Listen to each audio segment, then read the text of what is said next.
We're live on it. Welcome to the Code Breakers. This one is our season finale. A short-ish first season, but we covered quite a lot because we were going with weekly shows, and we'll be coming back to that in a little while. What we really wanted to discuss this week was the common factors in all of the shows of the first series and getting more into the core of understanding the pieces of the code. What makes things go viral? Why do some things really catch on and other things just don't? And to play with these ideas, we can't go into the deep dive of memetics that Craig's done before, but we're certainly going to touch on three of the main factors that came up again and again, and almost certainly will in the next season. So, before anything else, let me introduce the rest of the panel. David, say hello. Hello. Quite musical. I like that. Yeah. Kristin, you've got to go up an octave. Oh, I was doing it over you, so it didn't really come out well. Hello. Hey, everybody. Where did we start? Let me see. What was the very first Code Breakers? Anyone remember now? It seems so long ago. That was the grumpy cat, as I recall. Sterling character. I like him. I walked through someone watching the resulting TV show on Lifetime from that, and yeah, I was just walking through the room, didn't put my eyes on the TV at all, I promise, but I heard it as I walked by, and right before commercial break, they talked about tweeting it, and the tweet was supposed to be, "Why am I watching this?" So it was the hashtag they were using. Yeah. Grumpy Cat was certainly an interesting one, but it's one of those ones, you know, oh look, this picture looks like this. You know, let's play with that theme. There's certainly a lot of those about. So let's is always one of my favourites. Since we're going to try and tie them together, let's look at how the ones we're going to use to tie them together apply to Grumpy Cat. Well, first, what the common themes that we found, we picked three, if I recall correctly. Yeah. And the first is identity. So it's things you identify with. And as we know, cats kind of put us in this internet group very, very clearly. It appears that almost everyone who uses the internet wants to be an old cat lady. Google Plus in particular seems to have the cat memes down, but actually whichever platforms you look at, there do seem to always be a lot more cat pictures than almost any other kind of content. It's not surprising that as Google was learning, so running the deep learning algorithms, the first image that it managed to recognize as this thing is the same, when it was run across billions of images, it learned to recognize a cat. So Google's first word was a cat. So I recall it didn't know it was a cat, but it was a cat. So. Exactly. It was the first thing. You know, in image search now, you can find images similar to this one, which is kind of cool as a feature. Very cool when you're looking at buildings and things like that. It will find other pictures of that building, and it will find similar-ish, you know, buildings and gardens and things like that. But the very first thing it recognized, these things are the same, was cats. Okay, so what does sharing a picture of a cat or the Grumpy Cat meme say about someone's identity and sense of belonging? Partly it's the accepted. We know it's safe to share pictures of cats because lots of people do it. So we're not going to stand out too much. You know, we can post something. It's kind of like putting a toe in the water, isn't it? You know, I can put a cat picture up. There's a good chance that nobody's going to tell me off for it, and you know, it's going to be accepted and get a few pluses. And so let's tie that into our second factor, which I recall was individualization. Yeah, this is the flip side of that.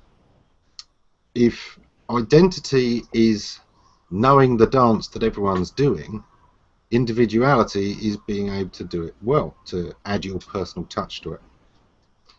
It's, Personal touch. yeah, yeah, the kind you don't get arrested for.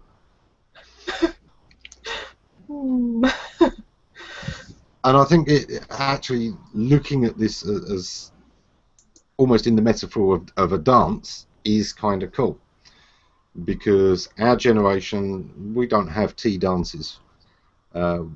Let's face it, we don't really have discos anymore. We don't have the nightclubs in the same sort of sense. And for a lot of young men, it's right back to, it's a place to go to drink, not a place to go to dance. So meeting people of the opposite sex, or the same sex, if that's the way you swing, but meeting people in that way, meeting potential partners, has become complex again. You do it through work. There's no real social way of doing it, whereas the dances in the past and the discos of the past were the place that, you know, you could meet people of the opposite sex, hook up, maybe find that relationship, maybe breed and continue the species. Social media is, in a way, our link to the same thing. So we've got the dance that we can join in. You know, this is the line dance, the cat picture. But my cat picture is cooler than somebody else's. I'm able to dance that bit better and attract a better mate. Mating through pictures of Grumpy Cat. Yeah. Not with, only through. Excellent. If anyone finds themselves mating with pictures of Grumpy Cat, seek psychiatric help. Yeah. But film it. Fast. Film it. Film it for us. So you can then turn it into a GIF. Yeah, because you gotta see GIF that it. posted. Oh, let's touch on the third factor. We decided we were going with simplicity, weren't we? Yeah. More touching. Yeah. This does go back to something that Craig pointed out in the deep dive, is that a simple wrong will often still outpower a complex right. And we see this used by politicians a lot. The art of the soundbite is trying to make something very, very simple, even when they've almost distilled all the meaning out of it, because the feeling will still come through with that one simple soundbite. Freedom and liberty and vote for me.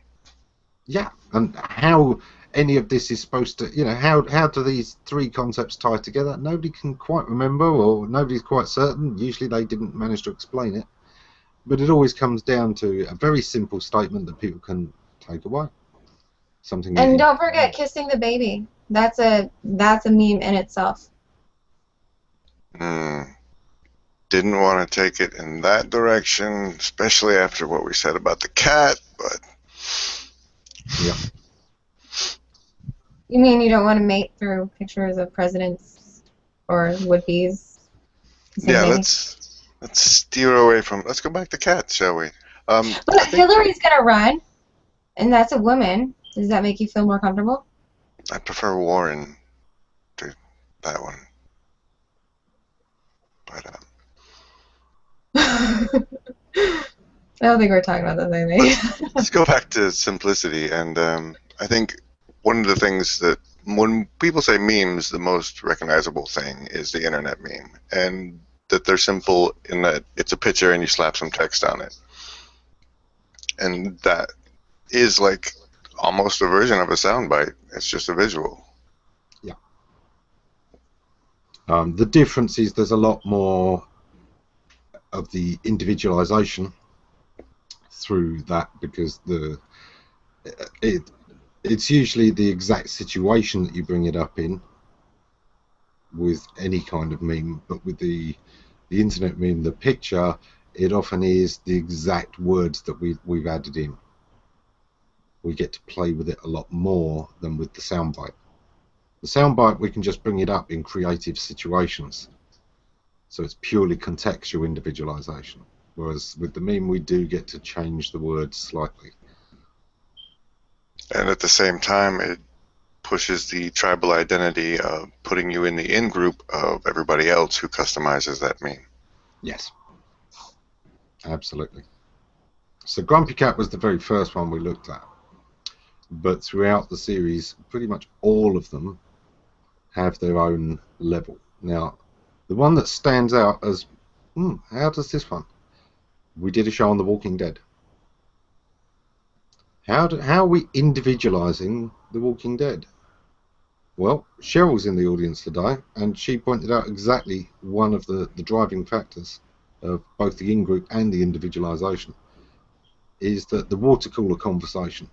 The fact that everyone's talking about that series. There are a lot of people who actually, do you know what, I don't like zombies much. It's not my kind of thing. If it wasn't for the fact everyone at work is talking about this, I wouldn't be watching.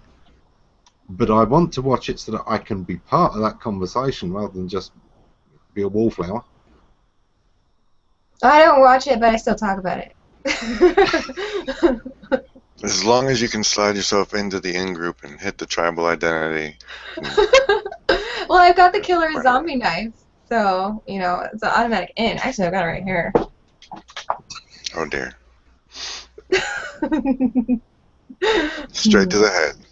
I have to have it near me this week because I'm going to be in HOAs with David Amerlin, and he likes it. So, it's right here already. Sliding in.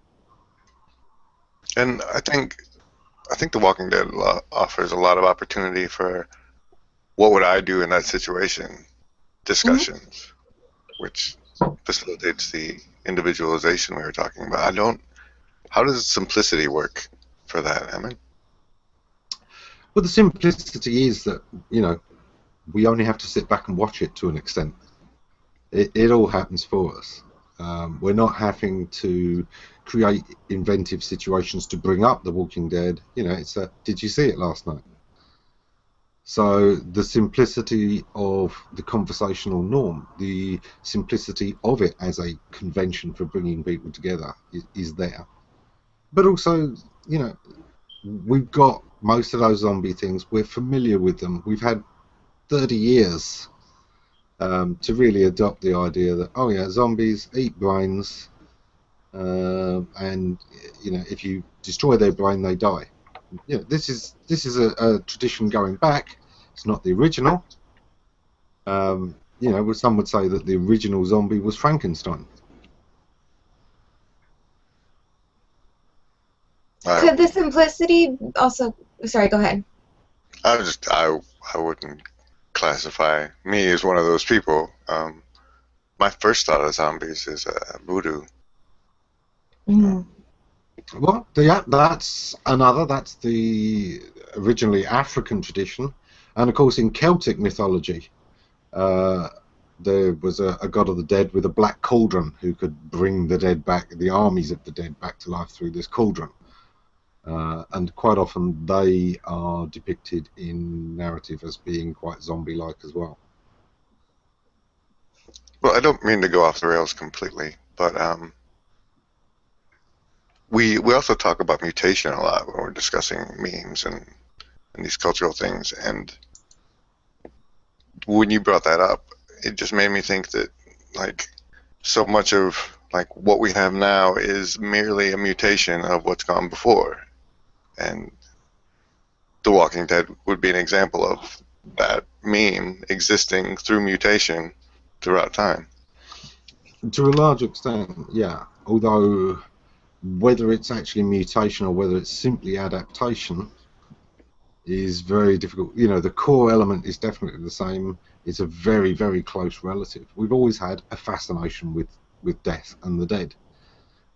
We've always had this slight horror about the idea of the dead coming back. And even though we're a long way from the times when, you know, the reason the dead were gone may well have been the fact that we put them there and therefore were very scared of them coming back. And most of us these days, our only real experience of death, unless, like Cheryl, we work in the medical profession, most of us, it's only relatives we're ever going to have seen dead. So why would we be so scared of them coming back? Because they're going to eat your brain. Hello. And that may be why we had to add that. That may be why we had to make the dead so hungry. The way that I related... Go ahead. Sorry? Go on. I was just going to say the way that I related to the zombie movement, I was thinking about pioneers crossing the plains and all the survival skills that they needed to have to survive. And of course, there's also the element of the people that had to eat the other people to stay alive. The Donner Party. Hmm. Yeah. I like that. I think, I don't know if we touched on it a whole lot, but another aspect of the Walking Dead that everybody got to play with is the post-apocalypse vibe. I mean, when the show came out, it was around 2012, and that was a prevalent theme, and it was one way for everybody to address their feelings about those issues while comfortably sitting on their couch, I think. Yeah. There's been a lot of discussion about, why have we got this absolute fascination with the apocalypse? Whether it's, the spread of, the Mayan calendar ends, we're all going to die, or any of the other ones, there's a giant meteor headed for the Earth. We're all going to die. Yeah. Yeah. So, why is this? Well, we've had lots of explanations of that. One of them has been, the baby boomer generation are getting to that age where they're starting to die off. They're certainly seeing maybe the life is a little bit of an end more than a start. And do you know what? I don't want to leave the world behind. I'm not going to leave it for you lot. I'd rather the world ended. I want to believe that there's going to be a huge apocalypse because the world cannot continue without me. So true. Should we steer toward glutification, the episode? How does that tie in with our three themes? We can certainly try. Zombie fans win. Let me just give a quick shout out. Alex has joined us from Hawaii. That's nice. Don't worry, Alex. I wouldn't worry too much about the dead rising from the volcano. Hundreds of victims of ritual sacrifice in a volcano coming back. Don't worry about it. Yeah, their brains were destroyed during the sacrifice. You're completely safe. And Cheryl says she's with Kristin. It really is more the moral decisions that have to be made, the survival skills. Certainly that's one of the major things that they play with, is our fascination with people. Who survives? Why do they survive? Why aren't there more cops that have survived? And, soldiers. It wasn't until sort of season 3 that a trained warrior turns up. The closest we got is the cop, but actually the more fit cop, the one that was more combative and continually saved his butt, was the one that betrayed him and was the enemy and got killed. So it's certainly been an interesting journey as to who the series writers believe are the fittest and most likely to survive, and who they've written out. We don't seem to have any special forces type. We don't have any CIA operatives. We don't really have any of the gun nuts. There's nobody that's just come out of their bunker. Maybe they're all still in there. Who knows? Yeah, if they had a bunker, they're probably still in it, right? Maybe their brains are crispy. Quite the flavor. So that has been a very interesting journey for me, who loves to look at what the writers have got in mind. I must admit that series does always keep me guessing. I love some of the characters. Michonne is absolutely my favourite. No two ways about it. Something about a woman that'll kill you. Just anyone with a samurai sword has got to be good, right? Exactly. I was so upset when she lost that for a while. I was so glad when she found it again. It was interesting the way they spun that one. Like, she liked losing it for a little bit, and then... Yeah. Oh. Oh, we got a big one there, if you pardon the pun. So, Phil Boyer says, death prompts a lot of emotions. Fear of the unknown, sadness, loss of loved ones, we want them to come back. Excitement, some people who want to jump into the next phase. And then all the religious contexts, rapture, heaven, etc. Yeah. Wow. It does. I'm not sure how much the sadness plays into the zombie thing. Although it does once they've decided to go down the zombie route. We always have the person who can't let go. Oh, but this is so-and-so. They can't be against me.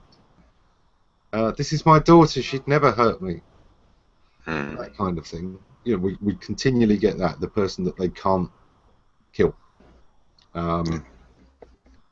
Which is, you know, a play on the theme. But I'm not sure that sadness otherwise really plays into it. We kind of have the action to continually get us past the sadness. We don't really dwell a lot on the people that are killed by zombies. It's the ones who are betrayed by people that we kind of feel the saddest for in that series.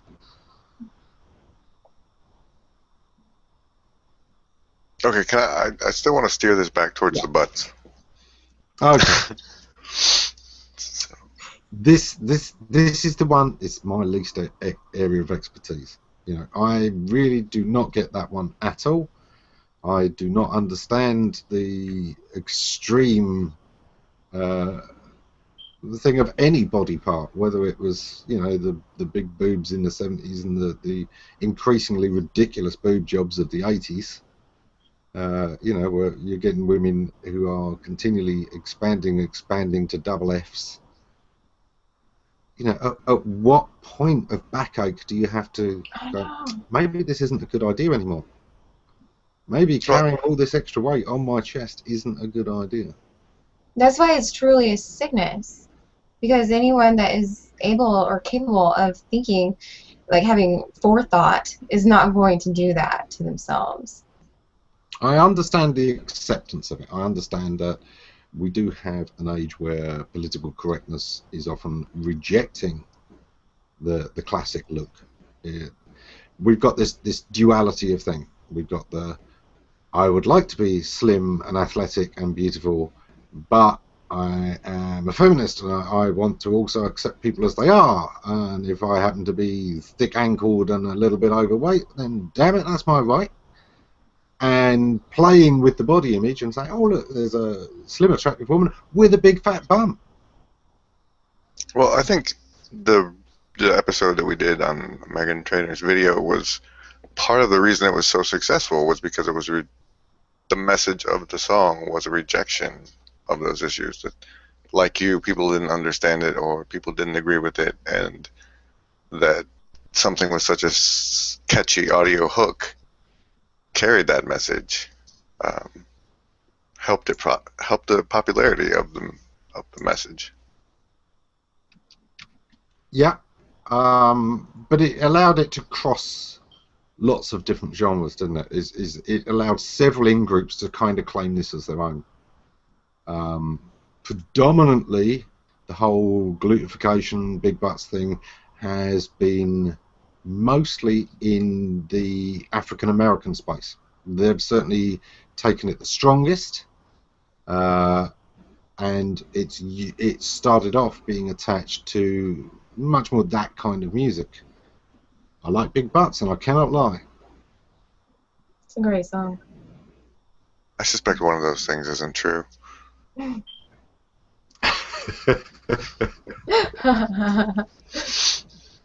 So it's interesting that it's maybe on that safe side. It's not just the group we identify with, but it's, you know, one of those things where, yeah, I can be kind of edgy, but also be safe. I'm actually incorporating 2 or 3 different memes. Yeah, I'm having a hard time tying simplicity to that one, but there's definitely the in-group and the individualization of the meme going on. I mean, all about the based with the turkeys, and the Star Wars crowd did their version of it. So. Well, the simplicity would be like to oh gosh, how do I phrase this? Like when like the audio basic hook? shape. No, like the basic shape that we're attracted to, like Ammon. Well, it does allow us to take these complex discussions of gender issues, of expectations, of the media-generated perfection image, which certainly isn't the Rubenesque one. Certainly, you know, there's lots of different body images, and it's only kind of in our age, the age of cinema, that one has come to dominate. Even then, it does vary by culture, but it's been getting stronger and stronger. A single image, the Barbie doll kind of shape, the beach body, the Fertility. heart body. Sorry. Sorry. Touchdown. That's the word that I was looking for. Touchdown. Yeah. Okay.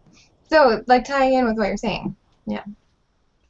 Like the whole thing of fertility, like seeing the shape, like that's what it's the exaggeration of it, and that's how like you can tie it in with simplicity, because it is like, gosh, like back, like they've been making little statues on like islands forever, exaggerating the shapes, exaggerating the Barbie dolls, like what you were saying. Oh, that brings up supernormal stimuli in my head, but I don't know that we've covered it on the show. So. Well, go ahead. Oh, it's just this thing that scientists figured out that, like, for example, if they make a big egg that looks pretty much like the bird's other eggs, but it's fake and like obviously not, the birds will still sit on the fake one because it triggers them so hard, even more than their own offspring does. And exaggerated birthing hips or whatever would hit the same buttons, I think. Mm-hmm. I'm just going to bring this one up by Ami Sadai, who points out that Katie Price, known as the model Jordan, local to my part of the world, her net worth was estimated at £45 million. She's our version of the Kardashians in a lot of ways. You could not get away from her lifestyle if you wanted to. For a while, she did, you know, non-stop TV deals, and it was all about Katie's life. The thing that she has stood out for, there's two things to her story. The first is, and they do tie into memetics absolutely. The first is that she was a model who had a boob job, and then another boob job, and then another boob job, and they kept getting bigger. That got her a certain amount of attention with a certain group. But what really changed things was when she had a child with a disability and became a single mother. The father had some problems adjusting to this, and we suddenly got the sympathy side, and oh, she's so good with disabled children. And we know that this, in memetics, comes down to mission. Protecting the children is a core directive of our psychology. You know, that's where our species come from. If we didn't look after the children collectively as a society, there'd be a lot less of them. We wouldn't have a society that worked. We wouldn't be a successful species.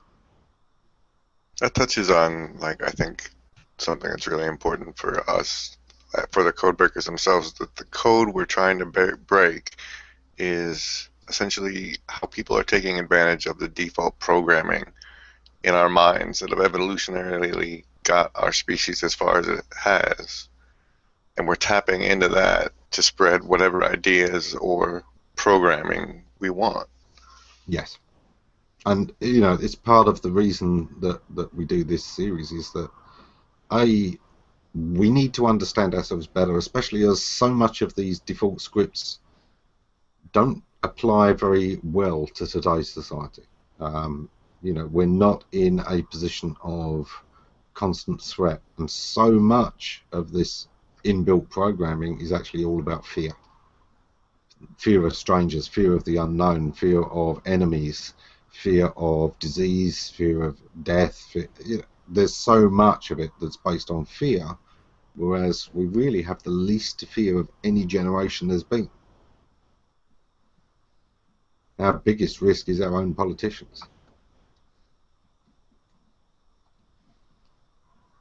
Alex has just added that she thinks that it helped that Megan Trainor talked about something constantly on the average American's body image and offered a slightly different narrative of it. I'd certainly agree with that. I'd also, I'd bring up J-Lo, because J-Lo was the one that started the movement. Everyone else just jumped on the wagon, but the J-Lo booty was the original. That was the first time people started to actually surgically augment themselves to emulate it.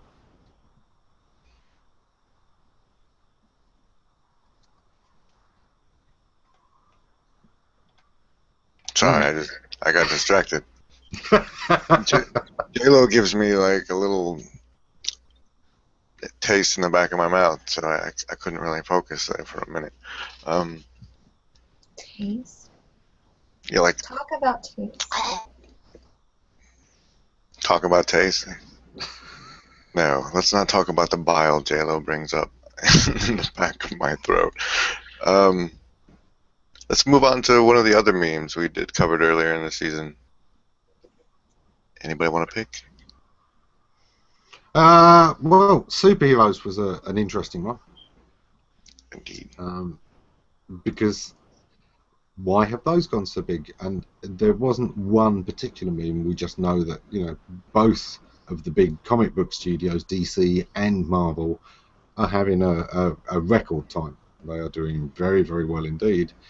And for the first time, they've really been able to crack the TV and movie audience. And part of that is certainly that technology's changed. The special effects of the past were not as good. The fabrics of the past were not as good. There were several Spider-Man movies brought out in the 70s. They were all fabulous. But it was a skinny-looking guy, and his costume was definitely wrinkled. Didn't look quite right. Even though you'll still get wrinkles with spandex. Isn't it interesting how we've actually moved away from spandex for most of these heroes, though? If you actually look at them, most of them are now in leather or something that looks like leather, and that's skin tight, and we're almost in the PVC superheroes. I had to blame Michelle Pfeiffer's Catwoman for the upsurgence of skin-tight leather.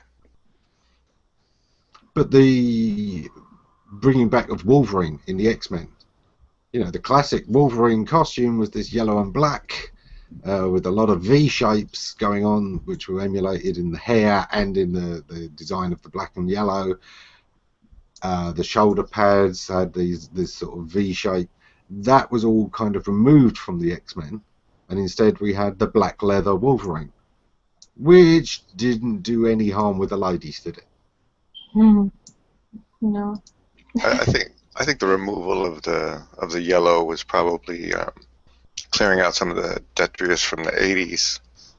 That culturally, because that's when they originally made it big. These comic, well, not originally, but I think when the comics themselves were at their strongest was probably in the 80s and early 90s. Wolverine was certainly a later addition, and he was an 80s edition, I think, late 80s.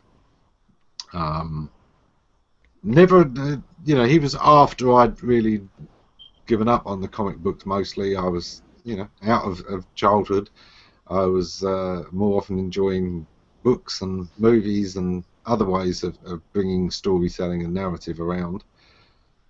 So I kind of almost missed him. I was aware of it, but not, I wasn't an avid reader of comic books at that time. Spider-Man still had a place in my heart because, it'd been so much a part of my own childhood. As a child, it was one of the things that on the weekly shopping trip to the big supermarket, there was a comic book exchange store where you can take back your old comic books and swap them, and get credit on, either new ones or ones that you haven't read in your collection, kind of thing. Collector's Paradise, and Spider-Man was the one that I used to pick up all the comics for every single week.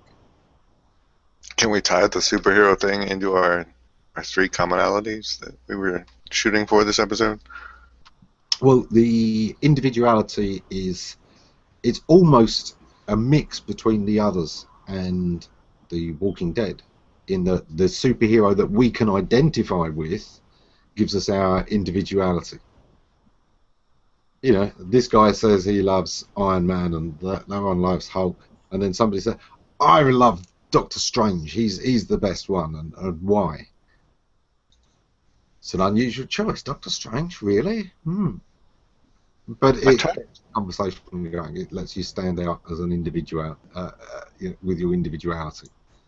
And then for the identity of the in-group and the out-group, it's are you cool enough to like comics or not? Right? Yeah. Although that part is almost an assumed part now. Most people... doesn't mean they live it or have the collectibles, but most people know at least the basis of the genre.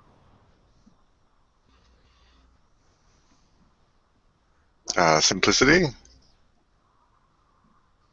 It seems like a stretch with superheroes, but I bet you can do it.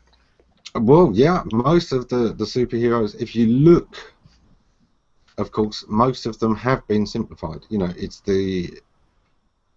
There isn't many superheroes who struggle with weight issues, or the look of a superhero is almost instantly identifiable.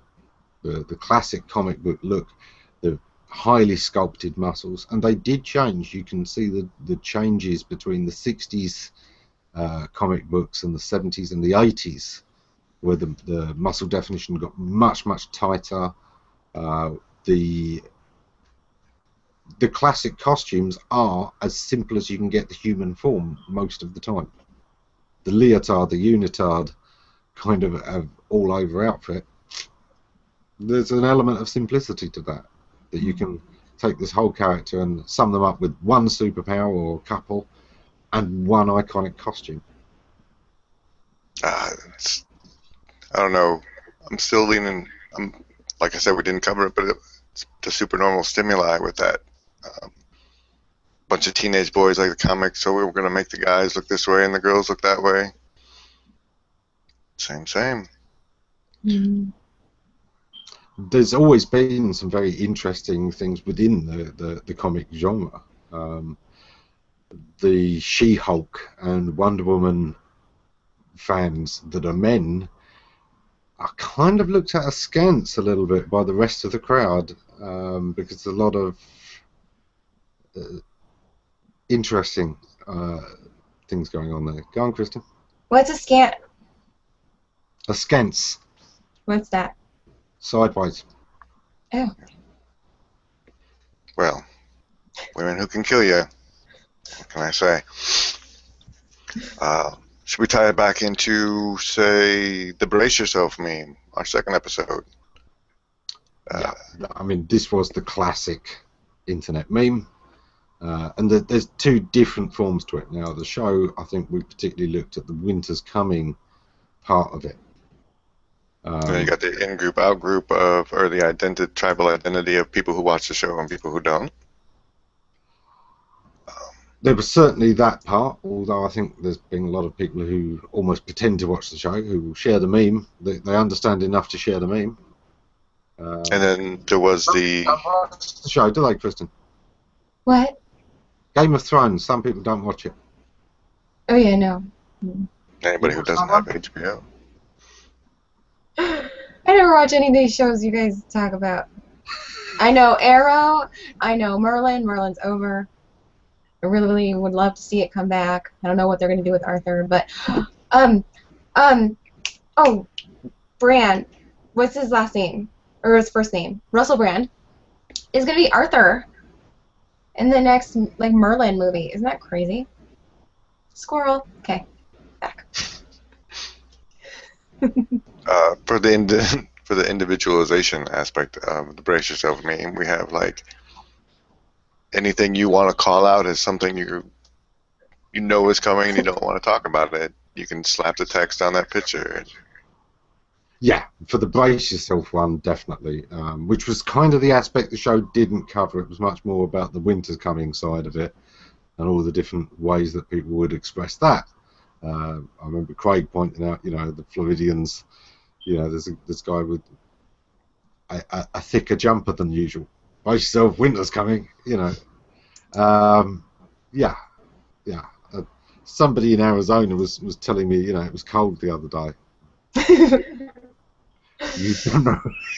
It is cold. If Stephanie is watching this, she would agree. I know it. She would back me up. It can get cold at night. Alex is bringing up, just quickly going back to the superhero simplicity. Yeah, the dilemmas that they're in are usually of the very core, simple ones. Going back to what the ancient Greeks said, there are only 11 stories in the world, with the most common being boy meets girl, boy loses girl.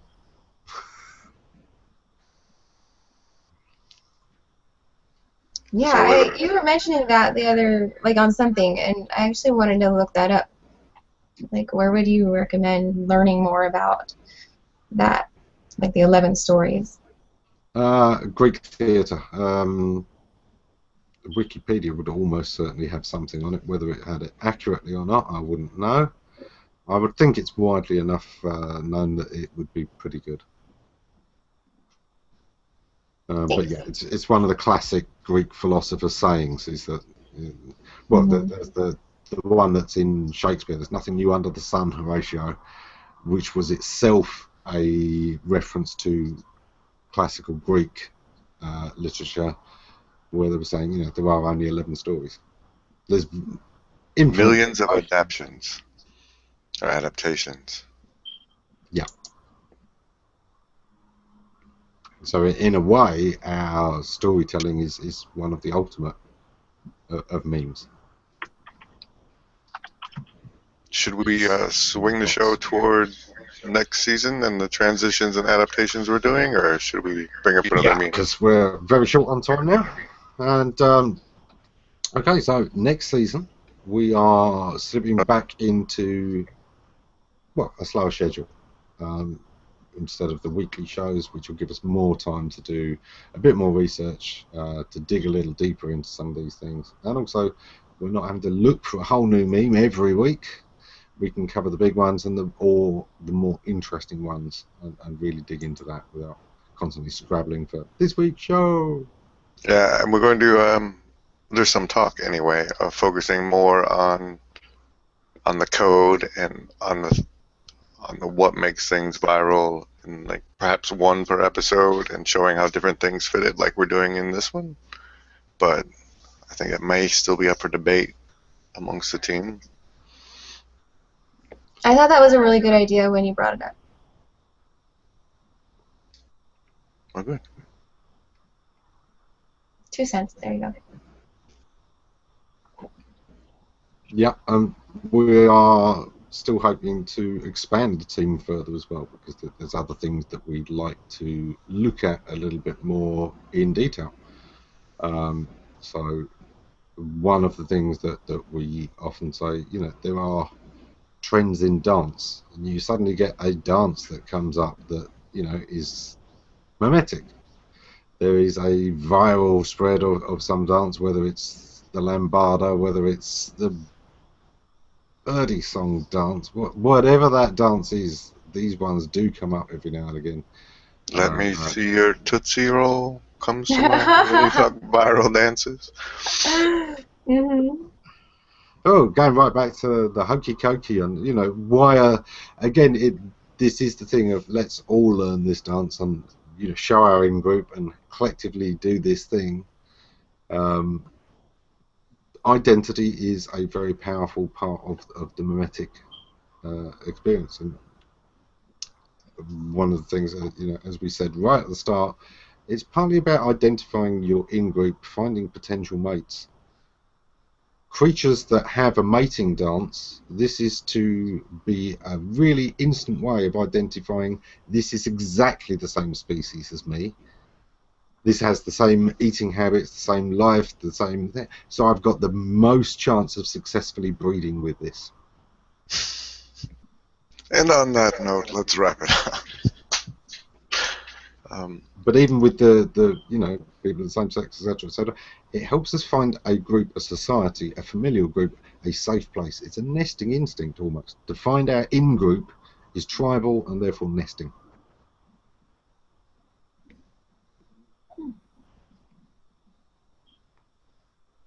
That's it for me. Wow. I like that we can be individuals and that showing others how we do our dance helps us mate, I suppose. Yeah, yeah. And even assert leadership, you know, sometimes that great dancer is the one that all the men will look to too.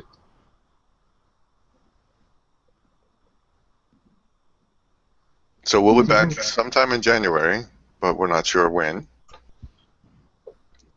Yeah. If you haven't added the page to your notifications, do so, and we will keep you informed of upcoming shows. There will be some good ones coming. Meanwhile, have a great holiday season and all the memes associated. Thank you for letting me be a part of this. And on that note, we'll disappear.